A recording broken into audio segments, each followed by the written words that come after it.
हरे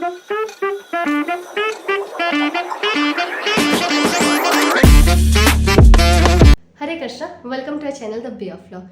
इस वीडियो में मैं आंसर राइटिंग के बारे में बताने वाली हूँ। BA LLB या LLM में जब अपने सेमेस्टर में आंसर लिखते हैं तो कैसे लिखे कि अच्छे मार्क्स आए। तो मेरे भी इनिशियली जब मैं BA LLB कर रही थी, मैं कभी दिखाऊंगी अपनी मार्कशीट, तो इनिशियली मेरे नंबर बहुत कम आते थे और मैं बहुत ज़्यादा पढ़ती थी। तो मुझे समझ आया कि प्रॉब्लम मेरे पढ़ाई में नहीं, प्रॉब्लम मैं ठीक से प्रेजेंट नहीं कर पा रही। चाहे हम कितना भी पढ़ें, अगर मैं उसे ठीक से प्रेजेंट नहीं कर पा रही तो मुझे कोई कैसे नंबर देगा। मुझे कोई पर्सनली तो जानता नहीं है ना। जो examiner will know me through my answer sheet only.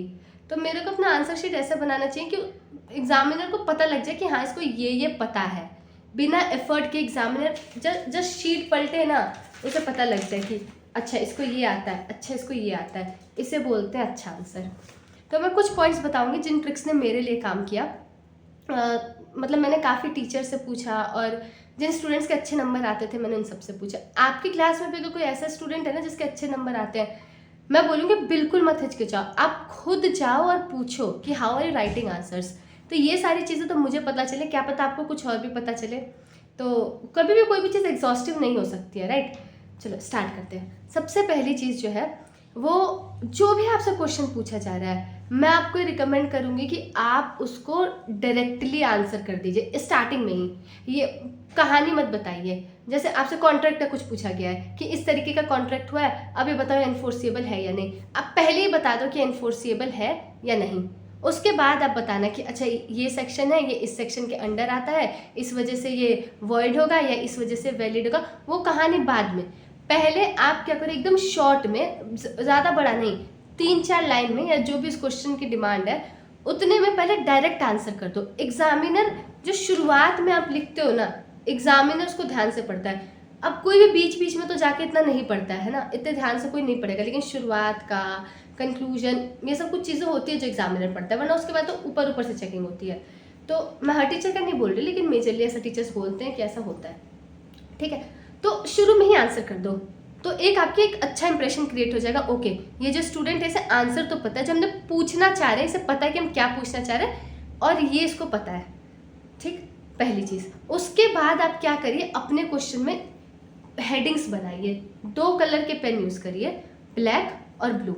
और क्या करिए, उसके बाद से हेडिंग्स बनाइए। जैसे इंट्रोडक्शन लिखिए, उसके बाद जो भी आपसे क्वेश्चन पूछा जा रहा है उसको क्या करिए, पार्ट्स में बांट लीजिए। जैसे उसका इंट्रोडक्शन लिख लिया, फिर किसी पर्टिकुलर सेक्शन के बाद उसकी हिस्ट्री बता दीजिए। मतलब वो डिपेंड करता है ना कि क्या आपसे क्वेश्चन पूछा गया, लेकिन मैं आपको जस्ट एक एग्जांपल दे रही हूँ कि आप उसकी हिस्ट्री बता दीजिए। फिर प्रेजेंट एग्जिस्टिंग सिनेरियो क्या है, उसके ऊपर लीडिंग केस लॉस कैसे हैं, है ना, जुडिशरी का क्या उसके ऊपर इंटरप्रिटेशन रहा है, जुडिशियल इंटरप्रिटेशन, और क्या वे फॉरवर्ड है, क्या आप अपना क्रिटिकल एनालिसिस करिए। स्पेशली जब हम LLM का आंसर राइटिंग करते हैं, उसमें टीचर्स जो रहते हैं बहुत ज़्यादा ये जानना चाहते हैं कि स्टूडेंट क्या सोच रहा है, क्योंकि आपको स्कॉलर एक माना जाता है।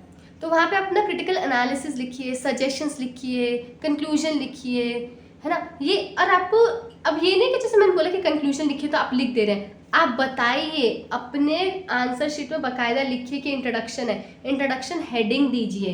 कंक्लूजन लिख रहे हो आप तो कंक्लूजन हेडिंग दीजिए। हिस्ट्री है तो हिस्ट्री हेडिंग दीजिए, इवोल्यूशन है तो इवोल्यूशन हेडिंग दीजिए, जुडिशियल इंटरप्रिटेशन है तो जुडिशियल इंटरप्रिटेशन की हेडिंग दीजिए। पता चलना चाहिए एग्जामिनर को बिना एफर्ट के कि अच्छा इस बच्चे ने ये लिखा है, वरना ऐसे किसी को क्या पता चलेगा। कोई पैराग्राफ में एक एक करके इतना समय तो होगा नहीं ना कि आपको एक एक पैराग्राफ लिखेगा, बोलेगा अच्छा इसने यहाँ पे जुडिशियल इंटरप्रिटेशन बताया, अच्छा यहाँ पे इसने लीडिंग केस लॉस बताया है। ऐसे नहीं होगा, वो आपको बताना पड़ेगा कि आप ये बता रहे हो। और अगर आपकी हैंड राइटिंग अच्छी है तब तो बहुत अच्छी बात है, लेकिन इनकेस अगर आपकी हैंड राइटिंग नहीं अच्छी, जैसे कि मेरी, तो डॉक्टर बनते बनते रह गई मैं तो यहाँ पे क्या कहते हैं कि आप बहुत क्लीन लिखिए, कि मतलब टीचर एटलीस्ट साफ ना हो तो टीचर को एक आइडिया लग जाए कि हाँ ये लिखना चाह रहे हैं। एकदम साफ लिखिए। तीसरी चीज़ है, जब आप अपने आंसर्स लिख रहे हैं ना, जो आपका इंट्रोडक्शन है, कंक्लूजन है, ये सब आप लिख रहे हैं, वहाँ पे आप क्या करिए कि कोशिश करिए कि आप किसी को कोट करके बोलें, किसी स्कॉलर को कोट करिए।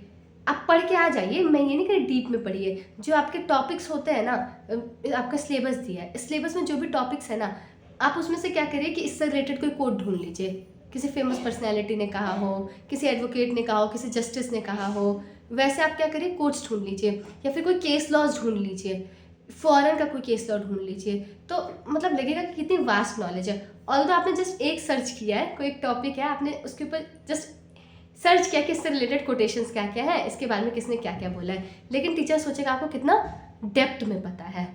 तो आंसर राइटिंग में ना आपको क्या बोलते हैं, फ्लेक्सिंग ज़्यादा करनी है कि आपको ये आता है रेदर देन कि आपको कितना आता है। एकदम मैं ब्रूटली ऑनेस्ट बता रही हूँ, ऐसा बोलना तो नहीं चाहिए ideally, but I am telling.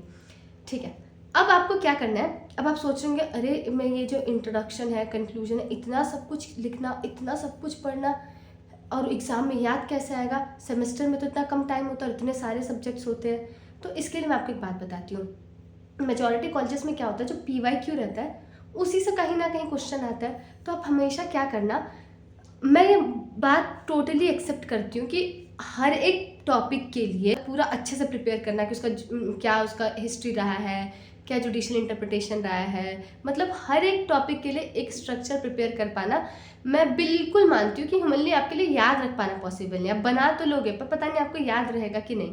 तो आपको क्या करना है, जो PYQs है, बहुत प्रैक्टिकल टिप बता रही हूँ, जितने भी आपके PYQs है ना, उसमें से आप देखिए कौन सा क्वेश्चन बार बार आ रहा है। तो जो क्वेश्चन बार बार आ रहा है ना, आप उसका क्या करिए, आप उसका स्ट्रक्चर बना लीजिए कि अच्छा जब ये टॉपिक आएगा, सपोज कंपनी लॉ है तो उसमें डायरेक्टर का क्वेश्चन आया, तो डायरेक्टर का क्वेश्चन आया तो आप पहले से बता लीजिए कि अच्छा डायरेक्टर का आएगा तो मुझे ये पॉइंट लिखना है, ये हेडिंग लिखना है, ये हेडिंग लिखना है, ये हेडिंग लिखना है, ये केस लॉ लिखना है, और आप मतलब दिमाग में बना लीजिए, क्योंकि एग्जाम में क्या होगा, टाइम मैनेजमेंट भी बहुत इंपॉर्टेंट है। तो अगला पॉइंट हम बात करते हैं टाइम मैनेजमेंट की। अब आपको अपने सेमेस्टर एग्जाम का आइडिया तो रहता ही है कि इतने क्वेश्चन पूछे जाएंगे, इतने नंबर का आएगा और इतना टाइम होगा। तो आप क्या करिए, डिसाइड कर लीजिए कि मुझे इतने टाइम में इतने ये वाला सेक्शन खत्म करना है, इतने टाइम में ये वाला सेक्शन खत्म करना है। ठीक, तो वरना क्या होगा कि इससे आपका डिसाइडेड रहेगा, वरना क्या होगा, आप किसी क्वेश्चन में बहुत ज़्यादा टाइम दे देते हो, किसी क्वेश्चन को आप कम लिखते हो, छोड़ देते हो, नहीं। उसके बाद अगली चीज़ जो है, इवनली डिस्ट्रीब्यूट करिए कंटेंट को। क्या मतलब, इसका मतलब ये है कि जैसे मैं BLLB करी तो वहाँ पे शीट्स के नंबर फिक्स्ड होते थे। मैं आपको एक एग्जांपल दे रही हूँ, 32 पेजेस होते थे उसमें, तो उसमें 3 सेक्शंस होते थे। तो सेक्शन C जिसमें 20 नंबर के क्वेश्चन होते थे, 3 आते थे, है ना। तो मैं उसके लिए क्या करती थी, 6 पेजेस बुक करके रखती थी कि एक क्वेश्चन के लिए, ये मेरा प्री डिसाइडेड था, मैंने एग्जाम में जाके नहीं डिसाइड किया, ये मैं एग्जाम देने से पहले ही मैंने सोच रखा था कि जो 20 मार्क्स का क्वेश्चन आएगा इसमें मैं 6 पेज लिखूंगी, मतलब मिनिमम 6 लिखूंगी, अगर इनकेस बढ़ गया तो ठीक है, टाइम रहा तो, वरना कोई बात नहीं। दूसरा मैं क्या डिसाइड करती थी, जो 10 नंबर वाला सेक्शन B, उसमें 10 नंबर वाले 2 क्वेश्चन लिखने होते थे, तो मैं उसके लिए डिसाइड करती थी कि मैं 4 पेजेस लिखूंगी। सेक्शन में 5 नंबर का रहता था तो उसमें वर्ड लिमिट होती थी, तो वो 1 पेज मैक्सिमम। तो ऐसे करके मैंने बांट रखा था। तो अब ऐसा नहीं होगा कि मेरे एक क्वेश्चन में बहुत सारे मैंने पेजेस भर रखे हैं, एक में पेज ही नहीं भरा, नहीं। आप लोग डिसाइड करिए, पहले से आप बना के जाइए कि अच्छा इतने का है तो मुझे इतने पेज तो, मतलब इतने पेज तो भरने हैं। पेज भरना भी बहुत मैटर करता है, ऐसा नहीं है कि आप शॉर्ट में लिखा है कि ये और आप सोचेगा आपको नंबर मिल जाएगा, टीचर कहेगा अरे वाह कितना बढ़िया स्टूडेंट है, नहीं चलता है, पेज भर के आना पड़ता है। ठीक है, और टाइम भी डिसाइड कर लीजिए एग्जाम में लिखने का। जैसे मैं क्या करती हूँ, मैं अपना एक पेज का मैंने डिसाइड कर रखा था कि 5 मिनट में एक पेज लिखूंगी। अब सबकी स्पीड अलग है, उस हिसाब से डिसाइड कर लीजिए कि 5 मिनट के अंदर मेरा एक पेज तो खत्म हो जाना चाहिए, इतने देर के अंदर मेरा ये वाला सेक्शन तो खत्म हो जाना चाहिए। पूरा स्ट्रेटेजाइज करिए एग्जाम से पहले। आप सोचिए, मैं बोल रही हूँ ना तो ऐसा लग रहा है कि कितना डिफिकल्ट काम है, कितना बड़ा काम है, ऐसा नहीं है। वो आप करोगे ना तो आपको अंदाज़ा लग जाएगा। तो एक बार मैं आपके लिए वापस से समराइज़ कर देती हूँ किन किन बातों का ध्यान रखना है।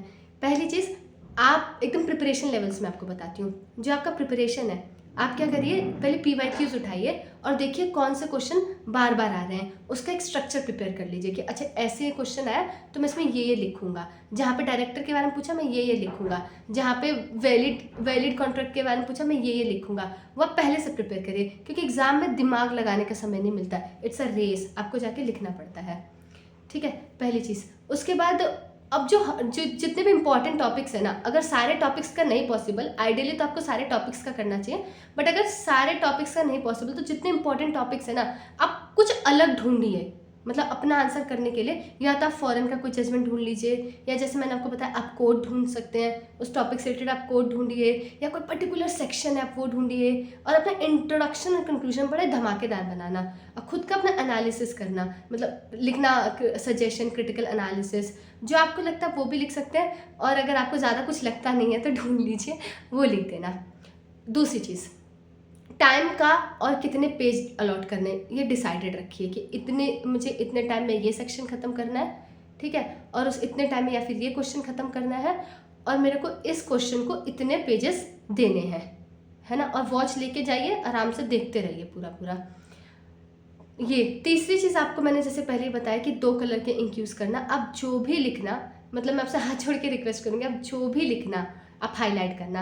आप कितना भी डीप स्टडी कर रहे हो ना, और एग्जामिनर को नहीं समझ आ पा रहा है कि आप लिखना क्या चाहते हो, तो वो इतना काम नहीं आएगा अच्छे नंबर लाने में। मे बी आपको काम आएगा, फ्यूचर काम आएगा, लेकिन अगर अच्छे नंबर लाने हैं ना, तो देखो कुछ ना कुछ तो ट्रिक्स अपनानी पड़ेगी ना, एग्जामिनर भी ह्यूमन ही है।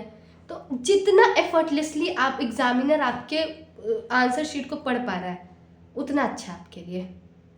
तो जैसे आप कुछ एक्स्ट्रा ढूंढिए, और मैंने आपको बता दिया, आप कंक्लूजन वगैरह देखिए, और कोट्स वगैरह ये सब लिखिए, मतलब थोड़ा अपना आंसर को अलग करने की कोशिश करिए। और मैंने आपको बताया ना कि जब अगर आप ऐसी स्थिति में भी है ना कि जहाँ पे आपका बहुत ज़्यादा प्रिपेयर्ड नहीं है सिलेबस, मैं आपको ये स्ट्रांगली रिकमेंड करूँगी, और मैंने देखा भी है, आप जो आपका PYQ है ना, मैं कहूँगी उसे थोड़ा ज़्यादा प्रैक्टिस कर लीजिए, उस एटलीस्ट उतने क्वेश्चन प्रिपेयर कर लीजिए, क्योंकि अगर मान लो आपको डायरेक्टली नहीं आता है कोई आंसर, तो जो आपने पढ़ा आप उससे रिलेट करके लिख देंगे, ठीक है। अच्छा, एक और चीज़, जैसे कई जगह क्या होता है, थोड़ा कंसेप्चुअल क्वेश्चन आ जाता है ना, कुछ सब्जेक्ट्स ऐसे होते हैं, और LLM में तो काफ़ी होता है, तो कंसेप्चुअल क्वेश्चन आ जाता है, तो हम क्वेश्चन देखते हम घबरा जाते हैं कि अरे मैं इसे कैसे आंसर करूँगी, कैसे आंसर करूँगा, ऐसे पूछ लिया गया है।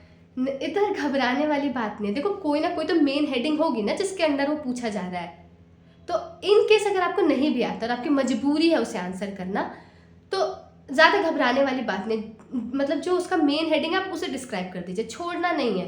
मतलब जो उसकी मेन हेडिंग है, जिसके अंदर वो आता है, या फिर उससे रिलेटेड आपको जो जो पता है आप वो लिख दीजिए, और थोड़ा ऐसे लिखिए ना, मतलब केस लॉस वगैरह सब डाल दीजिए, मतलब थोड़ा ऐसे लिखिए कि टीचर भी कंफ्यूज हो जाए कि इसे आता है लेकिन ये लिख नहीं पाया ठीक से, समझ रहे आप। तो बाकी कोई भी और डाउट हो, देखो हर क्वेश्चन की अपनी डिमांड्स होती हैं, इस वजह से मैंने कोई पर्टिकुलर क्वेश्चन लेके नहीं बताया, मैंने इन जनरल आपको बताया। तो कोई क्वेश्चन है जिसमें आपको लगता है कि आपको हेल्प चाहिए कि इसमें कैसे आंसर लिखना है, तो यू कैन डेफिनेटली DM मी, या फिर आप कमेंट कर देना, मैं पूरी कोशिश करूँगी इसे बताने की। और हाँ, किसी के अच्छे नंबर आते हैं ना ट्रिक यूज़ करके, मुझे बताना ज़रूर, तो मुझे और मोटिवेशन मिलेगा ना, ऐसी वीडियो लेकर और रिसर्च करूँ, है ना। हरे कृष्णा। वीडियो तो एंड हो चुकी है, पर आप हमसे कनेक्ट कर सकते हैं हमारे इंस्टा ID पे, लिंक डिस्क्रिप्शन में दिया गया है। और ऐसी और वीडियोस देखने के लिए हमें सब्सक्राइब करें। हरे कृष्णा।